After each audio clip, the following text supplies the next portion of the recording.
So today we're going to do a season preview for the Portland Timbers, and by the way, I've just recently bought a new Timbers jersey to replace the one that I've lost a couple of weeks ago. I mean, obviously this one is not the newer one that they released just a couple of days ago, which, by the way, the newer one that they're releasing, which is the Heritage kit with the roses on it, I'm definitely thinking about buying that in the future, and that's definitely going to be on my wish list because I think that's one of the cooler jersey that a team has released. And by the way, with all the jerseys that a lot of these teams have recently announced, a lot of them actually look really good, and it's going to be actually a pretty tough for me to kind of rank them. Although I think what I'll probably do in terms of my rankings is I'll do something similar to what I do with the emotion index, which is I'll just kind of have some tiers and then just put each of these jersey in terms of the tiers from the very best one in the league to the one that just makes me wonder what in the world Adidas is even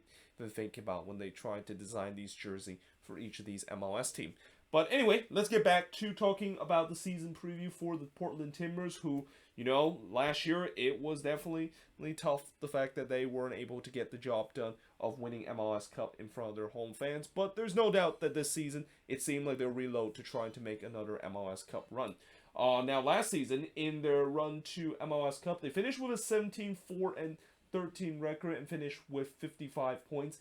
They scored 56 goals last season, but gave up 52 goals with a goal differential of +4, and they finished fourth in the Western Conference. And it was also kind of a roller coaster year for the Timbers too last season. I mean, last year they start off so poorly, and then they kind of catch fire, and then as the season goes on, it looked like they were going to drop out of that fourth position to get at least one home game at Providence Park, but they were able to secure it with a relatively good run in the latter part of the season. Now, besides them finishing fourth in 2021, they finished third in 2020, finished sixth in 2019, finished fifth in 2018, and finished first in 2017. So this is one of the few teams that have yet to miss the playoffs in the last 5 season, though 2019 was probably the closest one because they had to win on decision day to get into the playoff against the San Jose Earthquakes, and they did exactly that, of making the playoffs as a 6th seed. Now, in terms of some of the transfer that they made, well, they haven't really made a lot of signings this off season. I mean, the biggest name is getting David Ayala from Estudiantes. God, it's actually really hard to pronounce that name because it can be a bit of a tongue twister there. But I think if I want to pronounce it again, I think it's Estudiantes that they of course got, and he seems like he's going to be a guy that's going to be the hair of Diego Chara once if Chara started to maybe slow down, which at least from what we've seen in the past couple of seasons, that doesn't seem like it's happening anytime soon. They also got Justin von Sterk off of free agency from the Galaxy. They got Justin Rasmussen in the draft, and then Silver Hagley in the Super Draft too. And they also got David Bingham off of free agency too. And notice I didn't actually put a team in where he's come from because last season he actually did not play for any MLS team, and he kind of sat out for the entire season of last year. Now, in terms of players that is leaving this team, obviously the biggest name that is leaving this offseason is Diego Valeri. I mean, it's truly an end of an era for the Portland Timbers. Seeing Valeri now going to go back to his boyhood club, Lioness. But they also had a departure that kind of got overshadowed with the Diego Valeri departure, but equally as big is Steve Clark going to the Houston Dynamo and kind of create this problem they have with the goalkeeping situation. They also lost some depth piece like Renzo Zambrano going to Armenia and going with Pernitnik Yerevan. They also lost Manny Perez going to Louisville City. Jorge Gonzalez also going to Louisville City. Blake Bodley going to San Diego Loyals. And then the two players that is currently the free agent. Well, actually, not two players. There's only one other player that is still a free agent that would cut in the end of season roster is Ismail Jome. Jeff Antana actually is not a free agent. He actually announced his retirement a couple of weeks ago. And then we also have Andy Polo, which, we probably know what happened to Andy Polo, and especially the mess that the Timbers front office have got themselves into once again with the Andy Polo situation.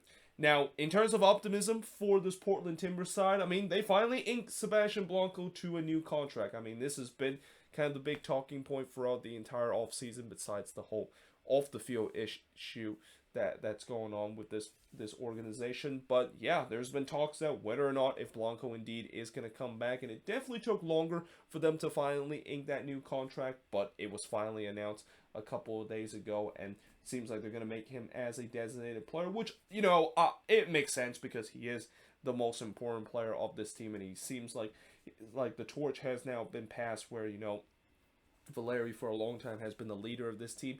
It's now Sebastian Blanco's team, though. Again, one thing that I think maybe took a long time for this contract to complete is due to the injury issue that he has, and as I mentioned before, this offseason, it seems like they discovered there was something wrong with his knees that can potentially have an effect throughout his rest of his career. But nevertheless, there was never a doubt that he was going to sign a new contract. It just kind of took a little longer than what we anticipated that it will happen. And then, not to mention, this is still an MLS caliber kind of squad. So, before I've mentioned that one of the biggest criticism I have with this Timbers team is that they're kind of an aging team, and that some of the main core that they had is started to age badly. But when you look at this team now, it's kind of a mix of some of the aging player from the old core to some of the new guards that is going to be start forming a new core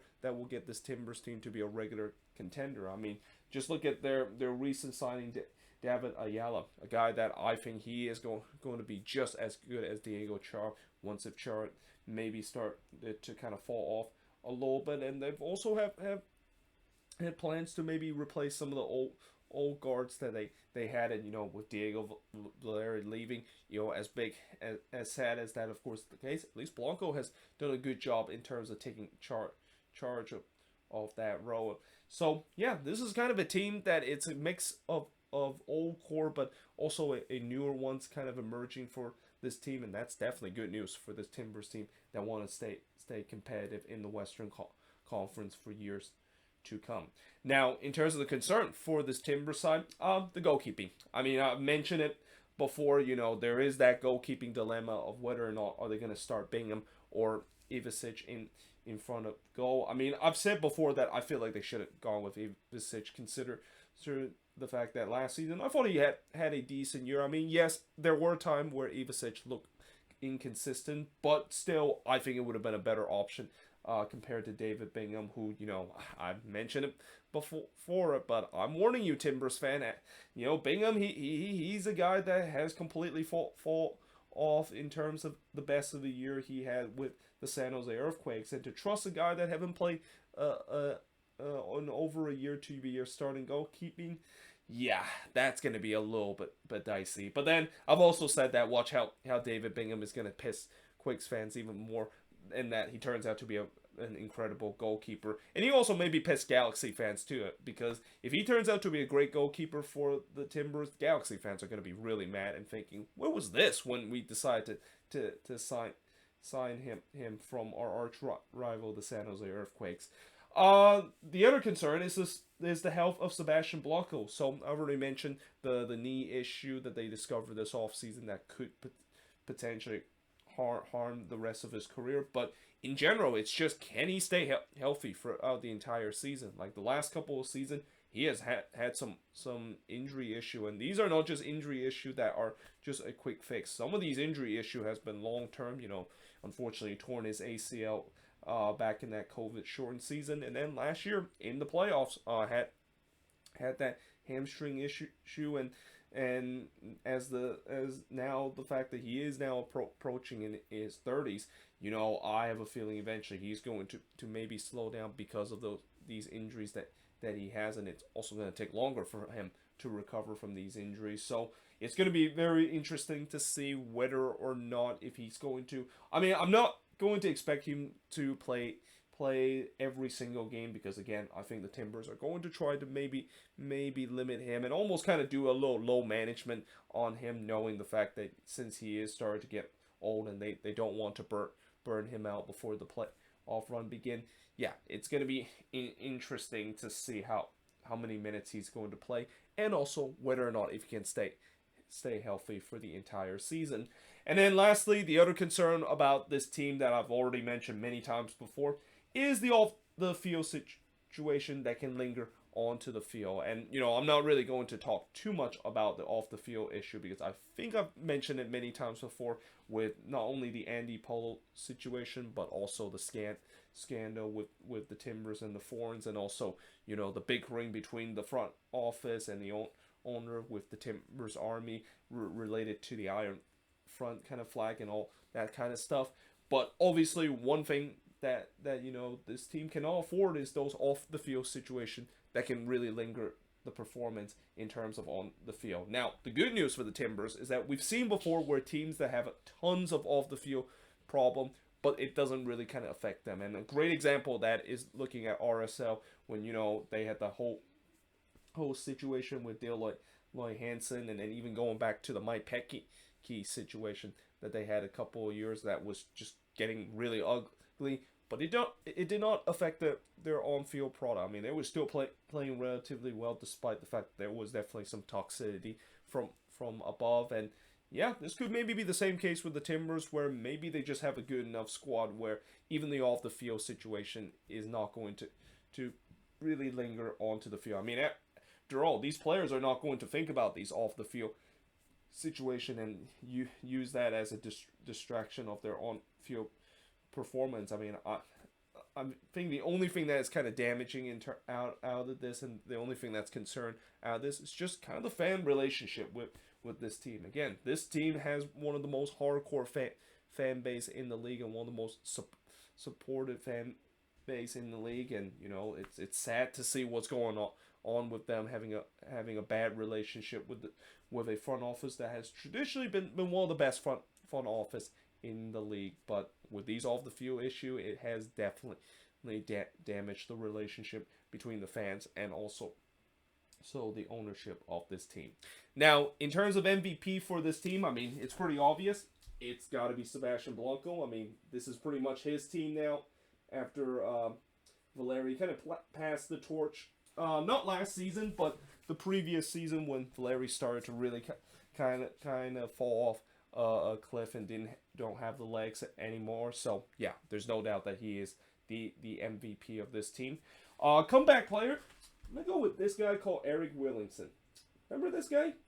I'm pretty sure a lot of Timbers fans probably forgotten because this was a guy that was pushing to be a U.S. men's national team player, and then he had that devastating torn ACL injury, I think back in July or August or something like that. Now, obviously, it's going to take a while before Eric Williamson gets back to this team, and there is that question, when he does get back, is he going to get his starting role back into this team? But I have a feeling he is going to do so because there's a lot of talent that this kid has, and a guy that, again, if he didn't have that devastating injury, he would have really pushed into the national team discussion. But now that he has this injury, it's going to take him a while to try to recover and trying to get back into this team and show that he has that potential to be a decent player. And also, I feel like once he does come back, it's almost like a new signing for the Timbers, even though he's a guy that's just kind of been out with a long-term injury. So yeah, I think Eric Williamson will definitely have a comeback player kind of type of year once he comes back from that devastating torn ACL that he suffered last season. Now, in terms of expectation for this team, I mean, it's pretty simple. It's an MLS Cup or bust kind of team. I mean, this is a team that wants to get back to that big stage and want to finish the job after they weren't able to do so against NYCFC, and we'll see whether or not if they can, of course, do so for this upcoming year. But yeah, hope you guys enjoyed this video. If you do, make sure you guys leave a like, smash the subscribe button. Let me know in the comments below what do you think of this video, and if you're a Timbers fan, what's your optimism, your concern, and your expectation heading into this upcoming season. But yeah, hope you guys enjoyed this video, and I will see you guys next time.